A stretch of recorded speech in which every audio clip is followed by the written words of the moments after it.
We begin here in Ottawa. The Canadian government is acquiring new maritime patrol aircraft for the military. But the multi-billion-dollar project is the product of a sole source contract to Boeing, leaving Bombardier out in the cold. The plane is known as the P-8A Poseidon Maritime Patrol Aircraft, and the government says it excels at anti-submarine as well as intelligence, surveillance, and reconnaissance capabilities. The project is estimated to cost $10.4 billion. Now, the first plane is expected to be delivered in 2026 with an average of one plane delivered per month. That means Canada's Air Force could receive all of the planes, up to 16, by the fall of 2027. Now, the government anticipates the fleet will be fully operational by 2033. Bill Blair is the Minister of National Defence. He joins me now. Minister, welcome back to the show. Thank you very much, David. Why was this patrol aircraft the right one for the Canadian Air Force rather than other options out there? Well, first of all, there were no other real options. The Canadian Armed Forces defined for us, particularly the Air Force, defined for us what the capabilities were, their requirements of a multi-mission aircraft. And we looked very carefully at how we could deliver those requirements. There was only one aircraft, and that made it the right choice, and that's the Boeing Poseidon 8 Alpha. It met all of the requirements, and the other options were the development of a plane that did not yet exist. And so the Canadian Armed Forces was very clear that they felt an urgency because to meet those requirements. And we believed it was important to be able to move forward on matching those requirements. As I said, the alternative of a development option created a great deal of uncertainty as to cost, the capability, the delivery of capability, and even the schedule of delivery. And so this I think was a very good day for the Royal Canadian Air Force. They asked very clearly. They said this is what they needed, and I think today we were able to deliver it for them. Well, this development option would have been a Canadian development option, right? Bombardier would have been the proponent behind this. They've issued a statement saying, and with great respect, that's not to be determined. There were actually 14 different aeronautics companies that had expressed an interest in a development option, but only one actually had a plane that met all of the requirements right now. And so because of, frankly, I believe it was very much in the national interest that the only option that was available that met all of the requirements of the Air Force was the Poseidon, and so that choice was, for me, rather obvious. So this wouldn't have been a competition between Boeing and Bombardier. Had it gone to competition, it would have been much wider than that. Well, of course, and there was, as I said, there was one plane that met all of the requirements versus a number of other aeronautics companies that expressed an interest in developing an option. And frankly, those are all good companies, and certainly Bombardier is an excellent aeronautics company, but they did not have a plane that met these requirements at this time. There was only one option that did, and that's the one we've decided to purchase. Okay, well, Bombardier says it's disappointed with the decision to award this contract the way you have as a sole source contract. The premiers of Ontario and Quebec had called on the government to launch an open competition. I know some labor unions here in Canada were pushing for the same thing. I mean, what's your argument to them that you should have considered the economic benefits of perhaps a broader competition? I would want to assure the premiers of Quebec and Ontario and those unions that we most certainly did consider the economic benefits. And in fact, our government has worked very closely with the manufacturer of the Poseidon, which is Boeing. And they have undertaken to provide significant economic investments in Canada that will result in the sustainment of over 3,000 jobs in Canada for employees, and also which should add about $358 million. $358 million each year to our gross domestic product. And so there are very significant both jobs and economic benefits that will accrue to Canada as a result of this acquisition.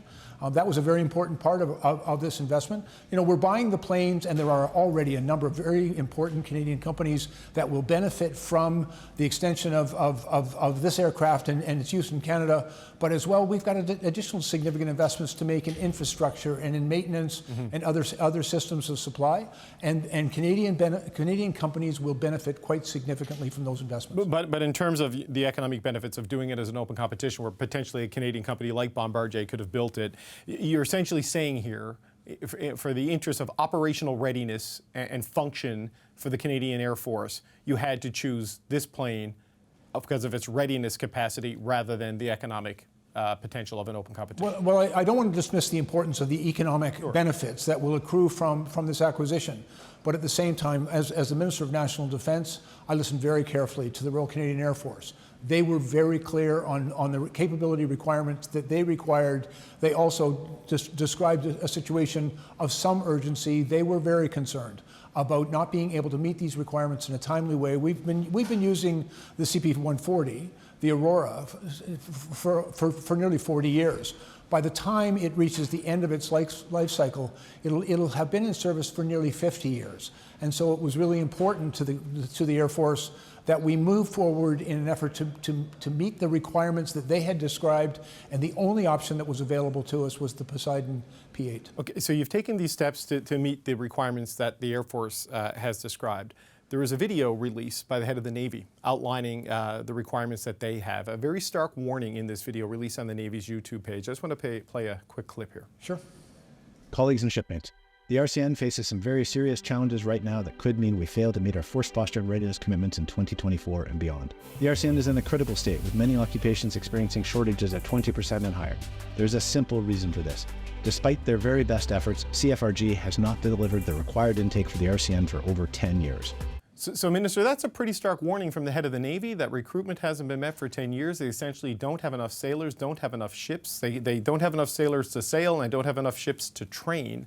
What are you going to do to meet the operational requirements of the Navy the way you have the Air Force today? Yeah, first of all, I very much respect Admiral Topshee's concern that he's expressed here, but I would also point out, as Admiral Topshee points out himself later on in that self-same video, that the Canadian government, our Canadian government, has made very significant new investments in Arctic offshore patrol ships. We've invested in the construction of new surface combat ships for the Navy, and we are making sure we have the resources necessary to keep the Halifax frigates still afloat and still in service for the time being.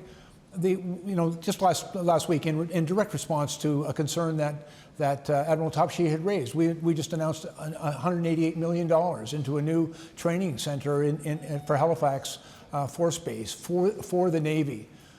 The Admiral identifies, I think, one of the great challenges for the Canadian Armed Forces.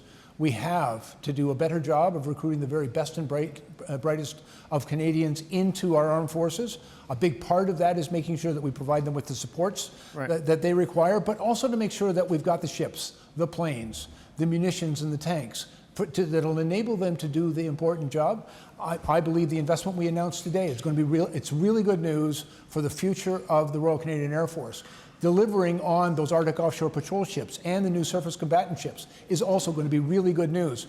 But as the Admiral quite rightfully points out, and as I've had many discussions with the Chief of Defence, we've got a huge job to do to make sure that we go out and let Canadians know of the opportunity that exists to serve in the Canadian Armed Forces, and that we will make the investments to make sure that their service can be effective and safe. But Minister, procuring the new ships is important, but it's only one part of the issue, right? I mean, the Navy's recruitment targets over the last 10 years, they've not been hit, and the commander said the Navy is only able to operate one of its 6 Harry DeWolf class offshore patrol vessels because they have a shortage of technicians. You stack on top of that the Halifax class ships being extended for decades beyond their normal life. It seems like, with all of the capacity challenges we've talked about in the armed forces broadly, they're very acute in the Navy if only 1 in 6 of the ships can be deployed. Well, and so we are making. I was down at the Irving shipyard in Halifax a couple of weeks ago, and we met with them and talked about, first of all, the maintenance of the Halifax class ships so that we can keep them on the water and keep them in service. And at the same time, I think I share the General's sense of urgency about getting those new ships built so that we can significantly improve their capacity. But I also have listened very carefully to the Canadian Armed Forces. They've been facing very significant challenges over many years in recruiting the people they need in to do the job. And so that is priority one. The people, the men and women of the Canadian Armed Forces, is priority one. Our job is to make sure that they have a work environment which is supportive, safe, and inclusive, and at the same time, The job is to make sure that they also have the tools. We ask much of them, and they put their lives on the line when they go out in service of our country.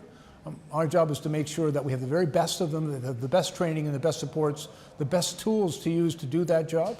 And I hope today that many of them will find some encouragement of the investment we made today in the new P8, because we listened very carefully. Mm-hmm. The Air Force told us what they needed, and we delivered for them today. So, Minister, just as a final point, on the big priority policies and programs for this government, for example, the climate agenda, there's very clear targets and very clear timelines laid out in public, and then you move policy after policy to try to hit them. Same thing with $10 a day childcare.